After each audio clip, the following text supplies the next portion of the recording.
This podcast is a member of the Red 5 Network. For more Red 5 Network podcasts and content creators, visit bio.link/red5. Welcome to War of the Stars, a Star Wars podcast, coming to you every week from deep within the Outer Rim, far beyond the westful ice of the Galactic Empire. Joining your hosts, John Mark Tolly, Garett K. Jones, and Brian Karasik, as they discuss the various facets of the saga's lore, characters, review the films, and discuss every tidbit of news coming out of Lucasfilm. And remember, this isn't just my Star Wars, this isn't just your Star Wars, this is our Star Wars. You know, I was just watching that intro and it made me a little sad because it's got Rosie in it and Rosie's no longer with us. R.I.P. Rosie. It's okay. No, it's okay, man. Welcome once again to War of the Stars, a Star Wars podcast. I am your host, John Mark Tolly, and this is my co-host.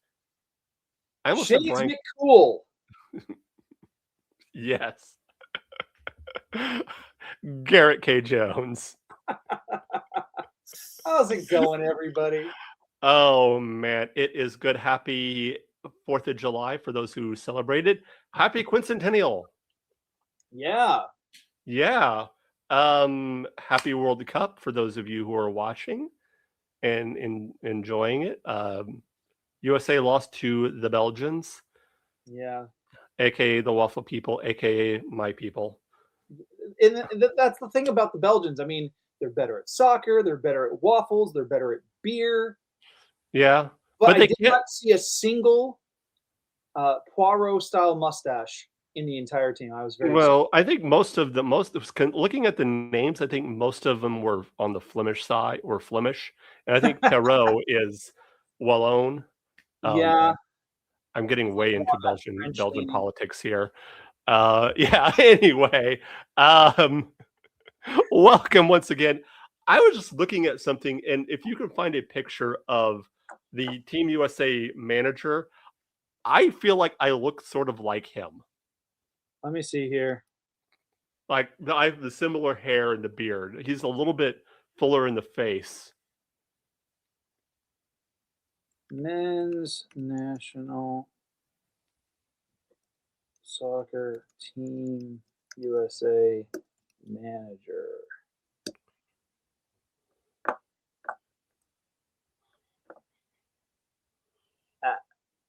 I'm not seeing it. You're not seeing it? Maybe it was the hair. Maybe when I had the bangs a little bit longer. Maybe it was just me. Maybe. Anyway. Is this the guy you're talking about? Hold on. Let me share my screen. Technology, ladies and gentlemen. I know. Can you see that? No, that is not him. That is not him. Is this the guy? That's him, but that's him with short hair. I'm not seeing it. Let me find a. Okay, here's a more closer picture to what he looks like now. Let me share my screen. Go for it. You're clear. Okay, hold on.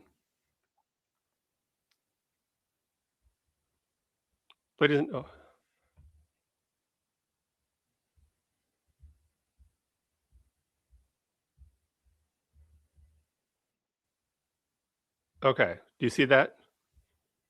Not. Oh, hold on. It's loading. Yes, I see that now. Okay, Yeah, that's like a newer picture. Like we have the hairdo right there is similar. Yeah. He almost looks like C. Andrew Nelson. Yeah. Do you know who C. Andrew Nelson is? I recognize the name. He was one of the stunt doubles for Darth Vader. Oh yeah. We've had him on the show before. Yeah, I met the guy. Really cool. Anyway. Yeah, he is really, yeah. Anyway. We're not here to talk about soccer because, you know, that's what I talked about on the last episode of Snackame. We were talking Blue Lock. No, we're gonna be we're talking today about our preferred galactic vacation locations, which is why I've got the Hawaiian shirt here. I want to feel very tropical. I've got my shades. They're equal parts sunglasses and Bluetooth earbuds. And the best part is I can lift the lenses when I'm looking at the honeys. And that right there is the comment that is going to get me canceled. Of all the things I've said on the show, that's the one. Ladies and gentlemen, we want to just remind everyone that Garett, when Garett was talking about the honey, he was literally talking about honey. He has a thing for bees and honey, and yes, I yes, I like that very delicious tea additive. If you have any problems, though, remember you can always contact me at Dave Filoni at lucasfilm.com. I just imagine Dave going through his like, what in the world is that? Who the hell is Garett Jones? That's one way to get on his contact list. Man. So I was thinking about this earlier today and trying to figure out like what, some of my places would be. And the problem is that most of the planets we see in Star Wars are actively trying to kill you. Yeah. I mean, you have Tatooine, a planet that is a desert wasteland where the only job, if you don't want to be a lackey for a criminal gangster, is literally farming moisture, not water, simply moisture. Yes. So yeah, that's Tatooine, which shows up. It's featured in episodes 4. We don't see it in episode 5, although there's a claim that we do. We see it in episode 5, episode 6. We see it in episode 9. We see it in episode 1 and 2. Yes. We see it in episode 3 too. Because at the end, when he takes Luke. Yes. So we see it 1, 2, 3, 4, 6, 9. And 9. Yeah, in 9. Yeah. So desert homeworld, 2 suns actively trying to kill you. Good luck surviving. Exactly. We do get the lush jungle moon of Yavin 4 in A New Hope. Mm-hmm. What are your thoughts on Yavin 4? Well, I mean, it later, if you're looking at Legends canon, it later becomes the home of the Jedi Academy. Mm-hmm. I definitely think if you're more the adventurous type, it might be a fun vacation. If you're kind of adventurous, you want something that's off the beaten path. Yeah, that might be fun for you. If you don't mind a few ancient Sith, and dark side encounters there. That might be. I think it has potential. Like I think a enterprising entrepreneur could set something up there as a tourist trap. Yeah, I think so. I mean, it has the potential of being like the next Orlando. I mean, it's already got the big buildings. Yeah, and you could even set up as a historical, the New Republic. This is where the battle of, the first, chink in the attack in our war against the Empire was here, and there's all kinds of different, As far as I know, there's really nothing there that I'm sure there is, but as far as I'm aware, there's no like dangerous predators. Yeah, for the occasional Sith holocron that you might find somewhere buried. Yeah. Are you much of a skier? I mean, I know that it snows in the greater Illinois area. You know what? Despite the fact that I lived for 5 years in Colorado, I have never been skiing once. Really? Yeah. So you wouldn't be interested in Hoth? Again, I think it's like the winter version of Tatooine, a planet that is actively trying to kill you. Yeah, everything there is a predator of some kind or another. I mean, you can, yeah, yeah. I'm not much of a skier either. I try. It's called China Peak now, but it used to be called Sierra Summit, and it's up Highway 41, just between Shaver and Huntington Lake, north of Fresno. And like I never got off the bunny hill. The ski boots hurt my ankles. I just couldn't do it. My brother swore up and down that I should try snowboarding, but the thing is, I hate snow. Like Anakin Skywalker says he hates sand, and I get that. I've lived in Arizona. Sand sucks. Okay, but I hate snow because while it's not coarse, it does get everywhere somehow, and it soaks through all of your clothing and makes you feel just soggy. And I hate it. And then there's, you could go numb, you could lose digits to frostbite. It's not a fun thing. Fair point. Fair point. What's another one of the destinations that you've thought of? Well, I think the one, obviously, you're gonna have fun I think you're gonna have fun if you go to Coruscant. There has to be something for everyone. A city planet, there has to be something for everyone. Yes, it's called smog. Yeah, true.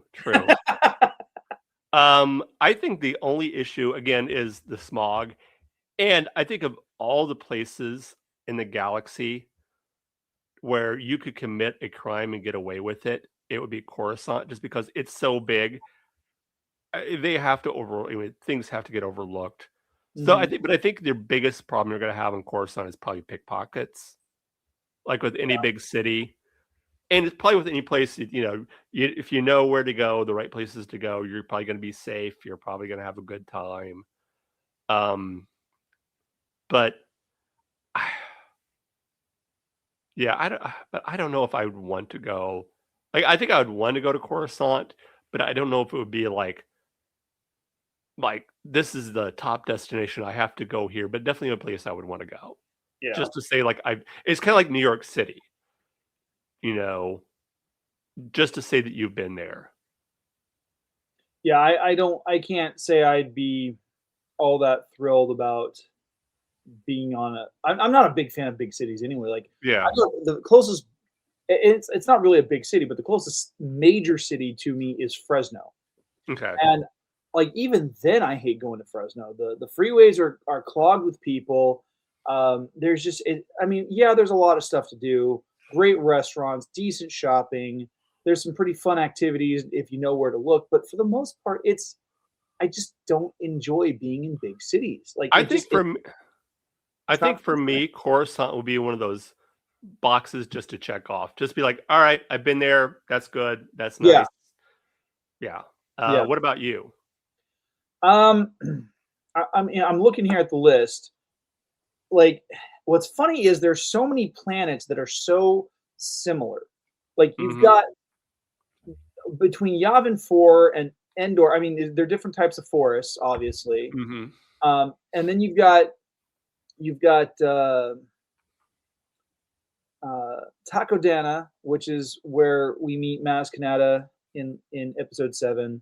Then there's Dakar, which is the forested planet that the Resistance was based on in episode 7. Like, you've got so many planets that have this like forested look to them. Yeah. And I'm like, those would be cool. Like, it would be great to go camping. Yes.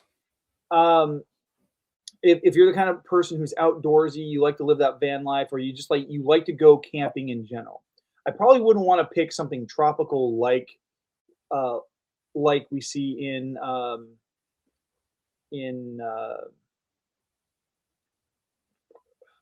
excuse me, Dagobah, because Dagobah is just a big freaking swamp. I mean, if you want to do that, just go to the Georgia-Florida border. I was about to say, Is Dagobah like the Florida of the Star Wars It's galaxy? the Okefenokee swamp of the galaxy. Yeah. Again, everything there is trying to kill you in some way, shape, or form. I wonder if in the Star Wars galaxy how we have Florida Man, if they have Dagobah Man. Yeah, his name is Yoda. He's a frog on ketamine. I mean, You're back in 2007, I did a trip, one-day trip to the Okefenokee Swamp. It's the only time I've actually been in Georgia, and I made the mistake of wearing black board shorts and a black tank top. I figured, you know what, I'm gonna be good. I'm just gonna wear, it's gonna be warm. I'm gonna wear something cool. I made the mistake of wearing the wrong color because no, I didn't get shot. I got attacked by every mosquito in a mile radius of my location at any given time. Yes. Yeah. So there's one place that I was reticent to mention it this early, but I think I am. I think it's the one place in the galaxy where you can probably have fine dining in the morning, and then go out into the woods and to have camp. It's got all kinds of different varied fauna, different landscapes, and that is Naboo. Yeah, I think Naboo is like the quintessential vacation planet. yeah. You got the city of Theed, which looks like it would probably have everything you'd want in a kind of vacation destination. Probably nice restaurants. I mean, the fact that the filming location was Lake Como in northern Italy is just already picturesque. Yeah, you have the mountains. You have it looks like you have some forest areas too, some wide open fields, and it's by far the most geographically diverse planet that we see in the entire Star Wars canon. Yes. Like, it's got mountains, it's got lakes, it's got cities, it's got small towns. It's like perfect. Yeah. I will say though that Alderaan is also incredibly geographically diverse. You've got mountains and hills, you've got cities, again, you've got towns. I think you might find a good meal there too. Well, I mean, that was until the Empire decided to show, their new attempt at, doing away with homelessness. Look, just because the average temperature there is about, 7,500 degrees Kelvin doesn't make it a bad place. It's just very, what's the word I'm looking for? Muggy. It's very muggy. Speaking of which, have you seen the videos of the meteorologist where he's going through and he's telling the temperature, and there was one town that's like 5,000 degrees? Like, everyone in this town is dead. Yeah. Yeah, that meme pops up every July, and they always tag it with the city of Fresno. Fair enough. I'll admit, we're having a relatively mild summer. Like, it hasn't really crept up into the triple digits much this summer. Yeah, we've had a few. In fact, we had a whole week where we were in the triple digits here in Illinois. We're going to be hitting about 107 this week at some point, but even still, like, it's fairly mild. Like, I come home and my air conditioning is, it's been running. I can tell it's been running, but it's not feeling overwhelmed. But it's a dry heat. We've been having like 35% humidity, which is high for us. Yeah. We usually are like at 60, maybe. Yeah, but you guys are off the Great Lakes, so yeah. And we're nothing compared to the utter hellhole that is Florida. Apologies to anyone who lives in Florida. We love you, but it is my opinion that unless you're on the coast, there's no reason to, or you're visiting Disney World, there is no reason to visit Florida. That's not true. What else is in Florida besides the coast and Disneyland? Universal Studios. Okay, if you're not visiting Orlando, Okay, no, I will say this. St. Augustine. It okay, is St. one Augustine of is the cool. oldest cities in the Yeah. entire country. Yes, that The it is. oldest It is very established cool. cities. And Cape Canaveral is really cool. Cape Kennedy. Canaveral is really cool. I got to eat space ice cream for the first time there. Yes, same here. But no, going in and checking out the fort at St. Augustine is amazing, and like they've got a great tea and spice store there, which they actually have another location in at Pier 39 in San Francisco, and you can order from them online. They've got some amazing teas, amazing ingredients for baking, cooking, all sorts of stuff. So like if you're a foodie, check that place out. Yeah. But, I mean, the history there is awesome. Oh, definitely.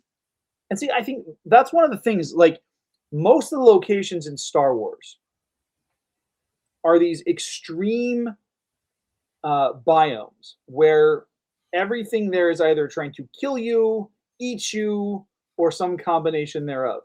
Yeah. There are very few planets in the entire galaxy that you would actually want to go on a destination. Now, I'm gonna go out on lore here. Okay. Because we've been mostly sticking to the films and what's considered canon as far as the cinema goes. But there is a particular planet.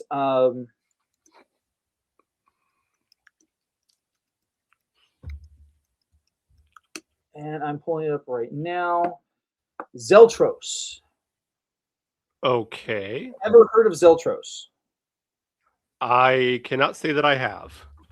Okay, so I came across Zeltros because there is a character introduced in Star Wars Legacy in the Dark Horse books, who is a Zeltran, and Zeltrans are usually these vibrantly hued individuals, like perfect physiological specimens. I'm like some of the most beautiful people.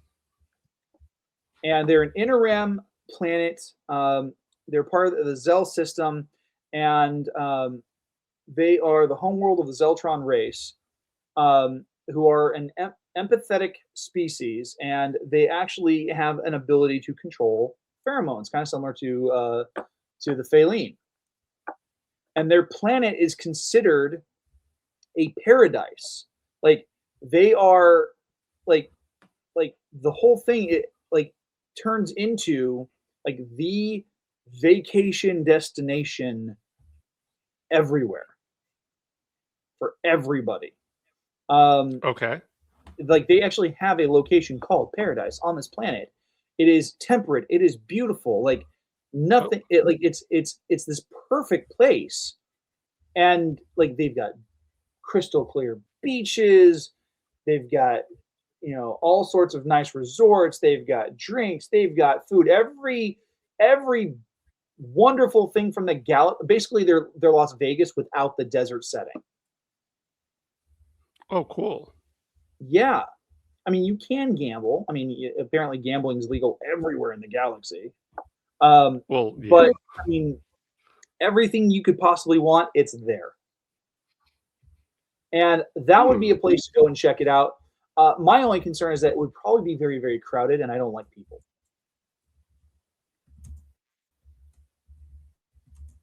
Yeah. But I think it would be, I think it would be fun. Hold on. I'm looking something up.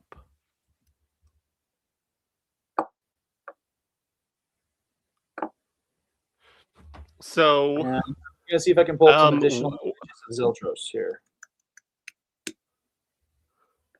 Yeah, like here's a great example. Like we've got these beautiful palm trees, mountains. They've got oh gosh, game. Well, that's a war. That's a battle. Okay, here's another great picture. I mean, beautiful sunsets, beautiful cities, food that you can get. In fact, I think some of the food that they were using for themes on the Galactic Star Cruiser, which are now being served at Docking Bay 7 at Galaxy's Edge were based on some stuff that was seen in the comics for Zeltros. Yeah. So pretty cool stuff. It would be a planet like the one I thought of was, and I don't know if I'm pronouncing it right. It's Naimos.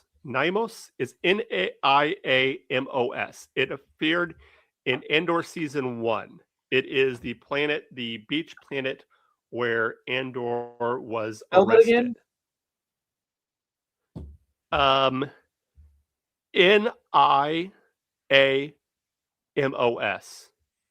It said it was a beach resort world at the Naimos. Outer Rim, where Cassian was staying under the alias Keith Grigo. Just a little bit we see of it. It looks like a nice beach resort area. Right there. Beautiful beach resort. Yeah. Yeah, Although you have a feeling, considering it's outer, what's that? It kind of reminds me of like Pismo Beach or Monterey. Could be. I mean, it very well could be.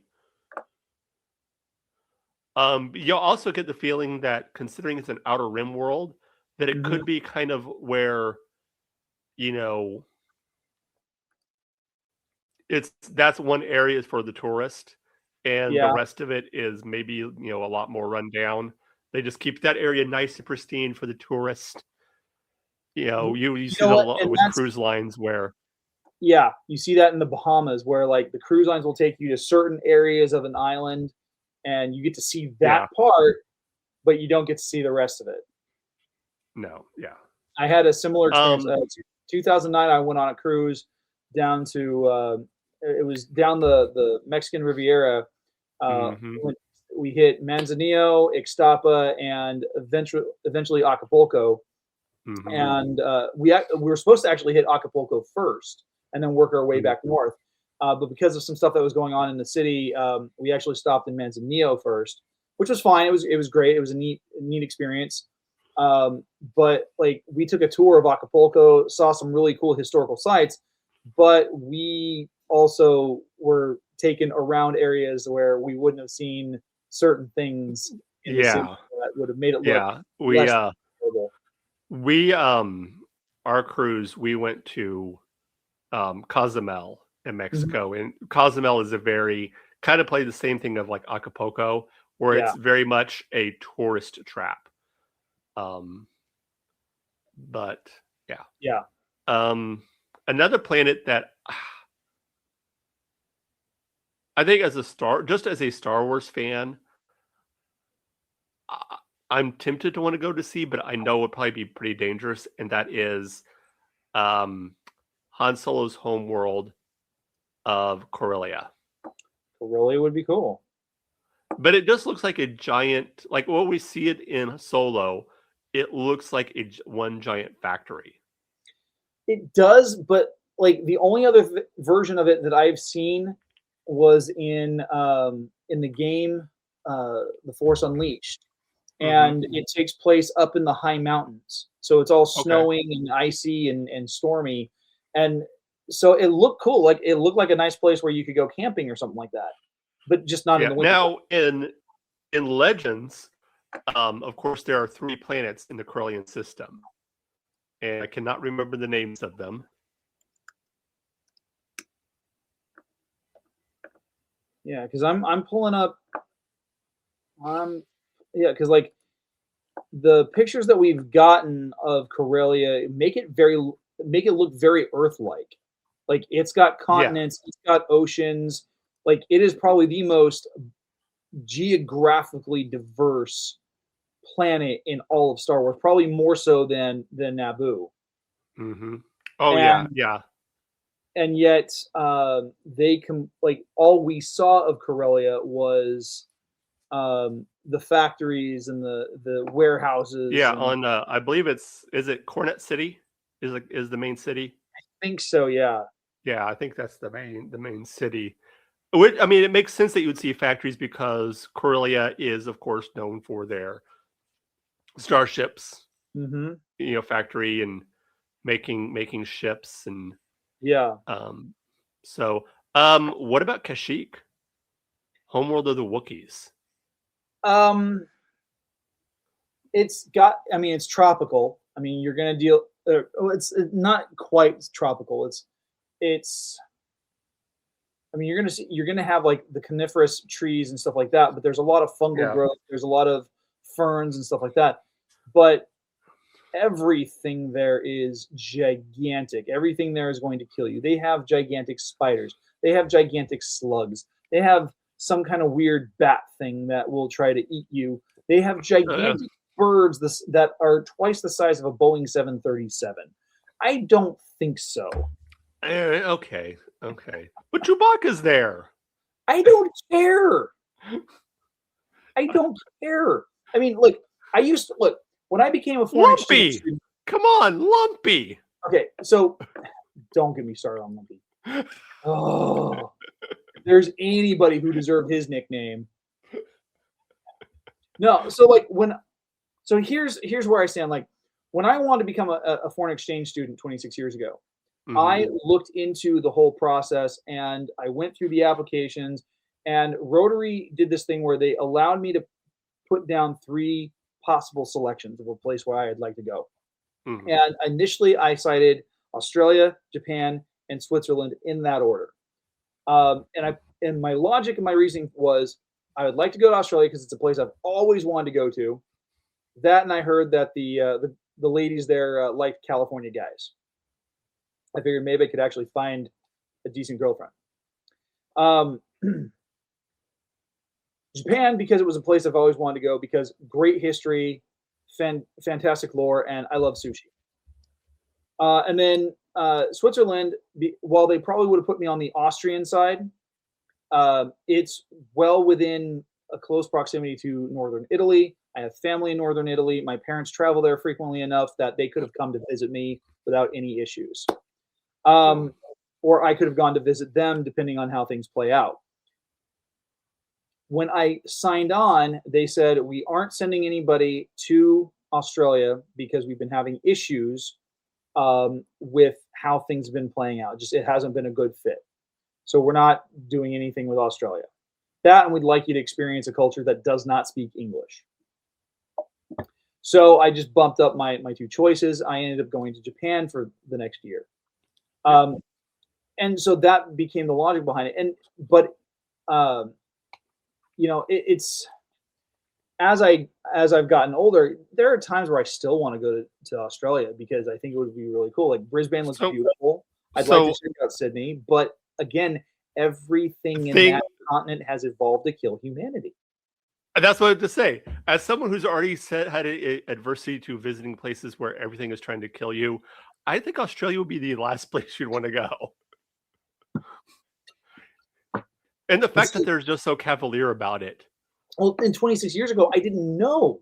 I had no idea. I mean, like, I knew about kangaroos, and I knew how strong they are and how aggressive they can be. Like, I've seen, like, kangaroos try to fight dogs. Yeah. Just because. Yeah. I'm like, okay, fine. Kangaroos are the epitome of the drunk Australian. Cool. Then I learned about saltwater crocodiles. And I'm like, okay, yes. I can handle that. And then I learned about the giant huntsman spider. Yeah. And I already don't suffer spiders. Like, we get these wolf spiders out in the country, and we're talking like that big around, like when you spread their legs out. Like, I had to kill one, and like little babies came peeling off of it. Yeah. Yeah. Arachnophobia, man. Here we have, they're called banana spiders. And they are about the diameter of that. And they're big and yellow, and they're in the cornfields. But it's the small ones you have to worry about. My response to any spider is kill it with fire. Now, I will say you know what my daughter's response is? You know what my daughter's response is to spiders? hug it. She thinks they're cute. She's one of those. She Yeah, hates bugs, any type of bug, ant, bug thing, but she loves spiders. yeah. The other day I went to go check on my son. It was Saturday, in fact, 4th of July, and he's like, "Hey, look, Dad, a spider!" And I'm like, "Spider where?" He goes, "Oh, it's a jumping spider. It was somehow in my parents' house. Don't know how it got in." And he's Is like, your "Dad, parents' house still standing? yeah, it is." Okay. My I just son want. said, "You can't kill it. That's Lucas." And I'm like, "Oh no, he moved it." So I took a piece of paper, scooped it up, dropped it outside, walked back in, set the paper down, and Lucas had clung onto the underside of the paper and was now staring at my son. I'm like, "Let's try this again." Scooped him up. This time I got him into the flower planter and went back inside. And I'm like, "Okay, he's safe. I did not kill him." But man, I wanted to. Man, Oh man. okay. So instead of Oh. talking about the places we would like to visit, what are the absolute places we never want to visit in the galaxy? Well, I think We we've already already talked about mentioned a like the lot of desert it. planets and Hoth. Yeah, Hoth, Tatooine, um, Mustafar. Mustafar, that's a definite. Yeah, definitely. I mean, unless you like volcanoes. And yeah. Um, Uh, I wouldn't want to go to Geonosis. Again, not just no. because it's a desert planet, but also because the inhabitants there are bugs. Yeah, that would just be kind of weird. Nalhutta. Dude, right? Again, another swamp. Yeah. I mean, it was cool. It was cool to see it in live action. Finally, to actually see the planet. It was. I would but, yeah. not want to go to Felucia. No, again, it seems like a planet where everything is actively trying to kill you. Yeah, it's all fungus. It's all spores, Yeah. molds, fungus. Yeah, Even the and giant bug things. Do those remind you of the bugs from Starship Troopers? Yeah, a little bit. The giant accolade or whatever they're called. Yeah. Yeah. Well, that and the Felucians, which you see them in Revenge of the Sith, and you see them again in The Force Unleashed. They look like they're made of fungus as well. Yeah. With their entire design. So no. Yeah. I think we're pretty settled that. One planet that I go back and forth if I'd want to visit it or not. It would depend on the time period and if it's been sort of rebuilt. And that is the home world of, and my mind just went blank. It's the Twi'lek home world. Oh, Ryloth. No, because I mean, as far as I'm aware, again, it's another desert planet. Is it? I thought so. I don't know. I don't remember. Because I've been reading the novel Lords of the Sith, and a lot of it takes place on Ryloth. Yeah, okay, so it's tidally locked, meaning one side is eternally scorching and the other is frozen.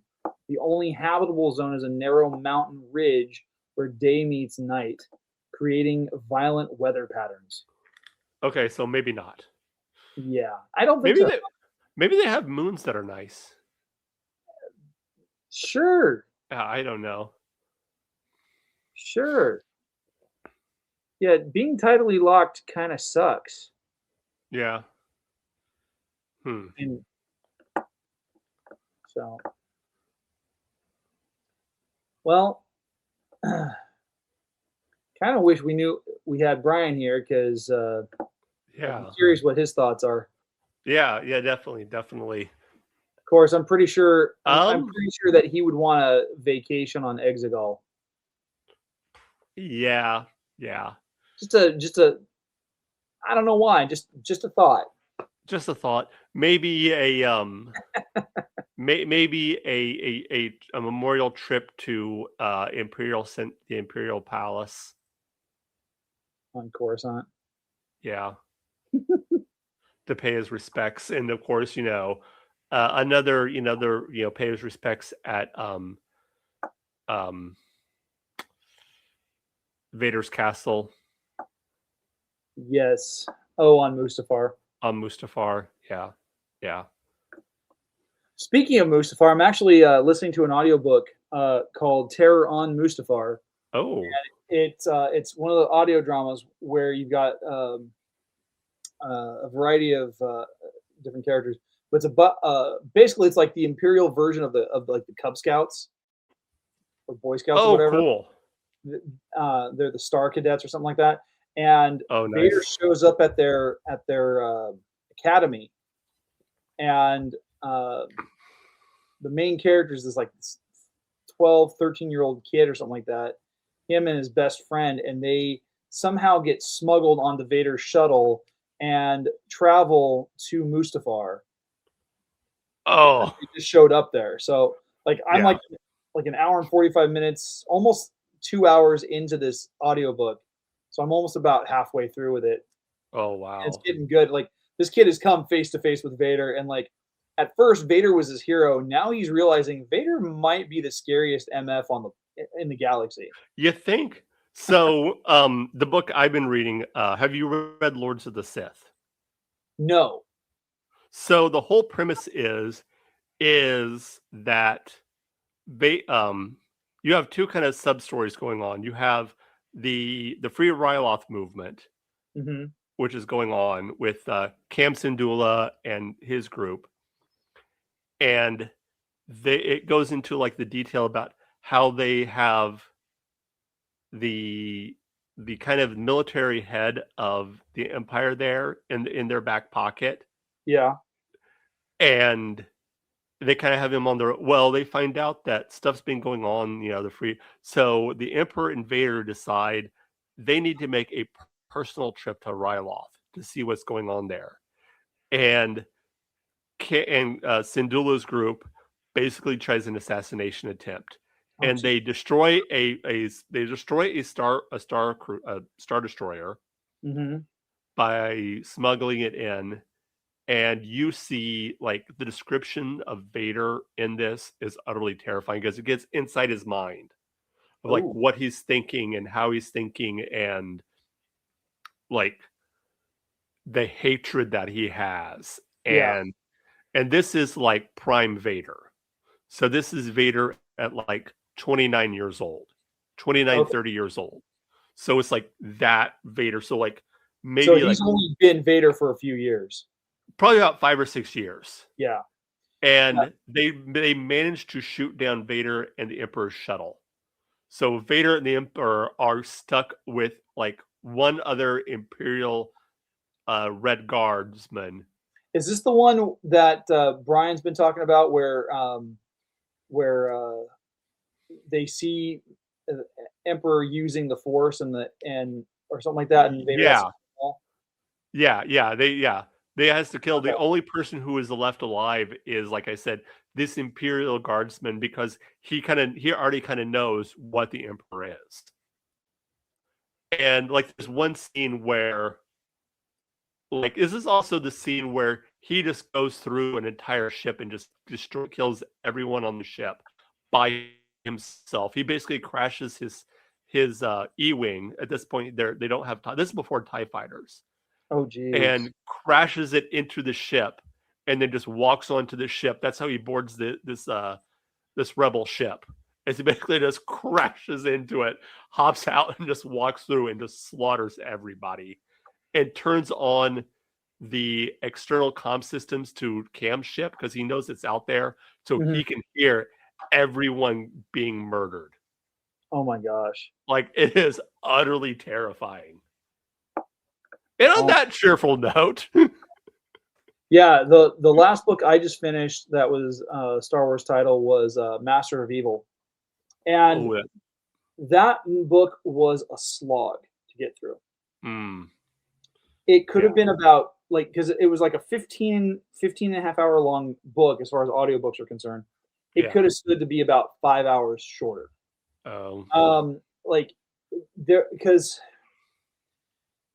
just when you felt like it was going to end, like it just goes in this other direction, and it took forever. Like the whole point is that Vader is looking for this ship that Dooku stole from a planet, but the ship itself is carrying a Sith temple that was being guarded by a force sensitive local on that planet.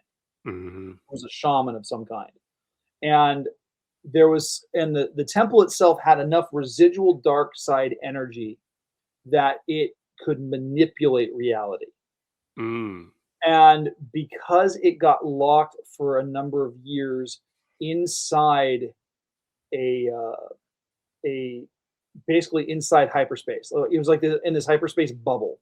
Mm-hmm. And they find it, and because it's in this altered state of reality, that's affecting the temple itself. So like you've got walls that are merging with other parts of the temple, walls that go nowhere, stuff like that. And like when you get to the core of the temple, that's where all this power is, and Vader's trying to tame it, trying to take control of it, and it's manipulating him and his thoughts. Like he's reliving things from his turn to the dark side. It's like there's one scene where he is forced to relive the death of Padme. Mm. There's another scene where he's forced to relive the last moments of his battle with Obi-Wan, but the positions are reversed. Like he was successful in obtaining the high ground, and Obi-Wan was the one left burning. Mm. And so the dialogue is reversed. Ooh. That part was great, but there are other parts where it just felt like it was dragging for so long.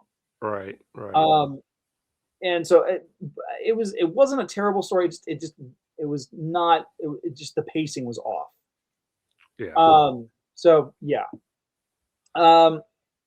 So again, other destinations I wouldn't want to go to. I wouldn't want to be stuck in some Sith temple, in the middle of the hyperspace bubble. True. Yeah. So. One we didn't mention was the planet from Rebels. Lothal. Lothal, yeah. I wouldn't mind going to Lothal. It seems Well, it's kind of an arid planet. I mean, it's not a true desert, but it's kind of arid. Not a lot of water. Yeah. So. Anyway, I think we're coming up to. Yeah, we're at 47 minutes. Any closing thoughts? Any final words that you want to impart on our adoring public? Keep adoring us. I don't know. But no, seriously, he is quite adorable. Hold on. Yeah, he is quite adorable. It's the hair. It is the flowing locks. At some point, you and me and Brian, we're gonna have to all have our heads shaved. You do not want to see me with my head shaved.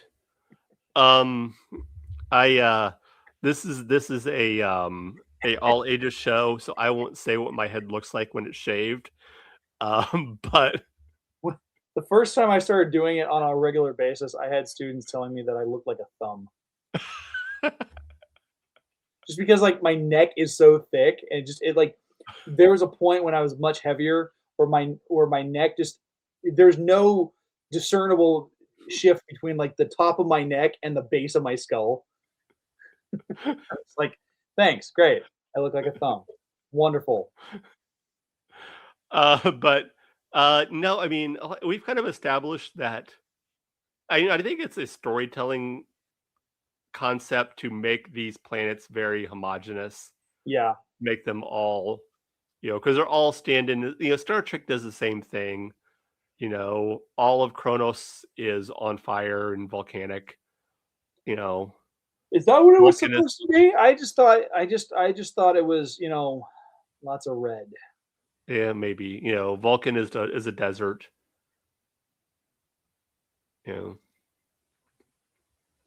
Anyway, but yeah, that's kind of And it also depends on, visiting these planets also depends on what time period you're wanting to go there.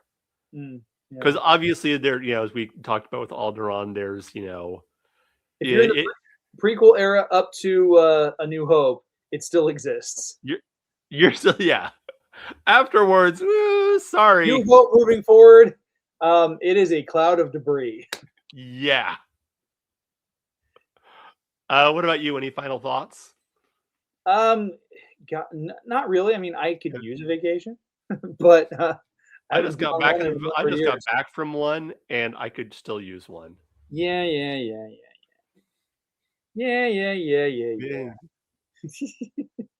All right. Well, that's going to do it for us.